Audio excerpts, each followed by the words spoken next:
কিন্তু সরকারে অসম্পূর্ণভাবে আদানি আম্বানির দিবা লাগে এই বিল পাস করছে।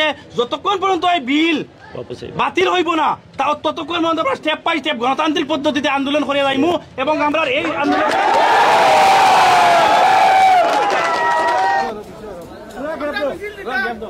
আমরা প্রতিবাদ জানাইতাম আমরা সবাই প্রতিবাদ জানাইছি।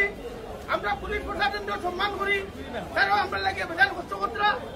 এর লাগে আমরা সবে আমরা ইসলাম ধর্মাবলম্বী মানুষ, আমরা নিয়ম নীতির বাইরে কিছু করার দিতাম না, আমরা আইনের বিরুদ্ধে কিছু করার দিতাম না।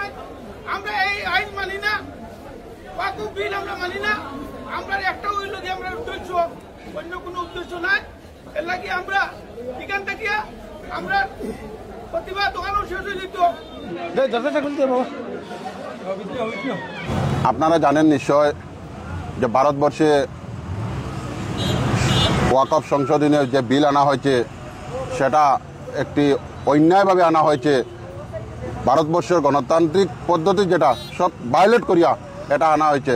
আজকে আমরা সেই যে আইন ভারত সরকার এনেছে সেটার প্রতিবাদে আমাদের আলগাপুর যুব সমাজ এবং নদুয়া, আখলে সুন্নত, জমিয়ত, ইসলামিক প্রত্যেক সংগঠন একত্রিত হয়ে আজকে আমরা একটি মিছিল বাহির করেছিলাম যে আমাদের হাইলাকান্দি জেলার জেলাধিপতির উদ্দেশ্যে আলগাপুর সার্কুল অফিসে দেব।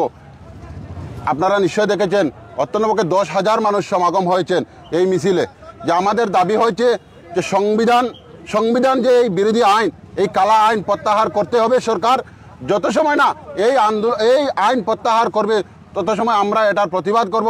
আপনারা নিশ্চয় জানেন যে পার্লামেন্টে এটা ভোটাভুটি হয়েছে। এটা এই আইনের বিপক্ষে 232 জন এমপি ভোট দিয়েছেন। 232 জনের মাঝে আমরা আজকে ভারতবর্ষের সংখ্যালঘু এমপিরা 24 জন রয়েছি।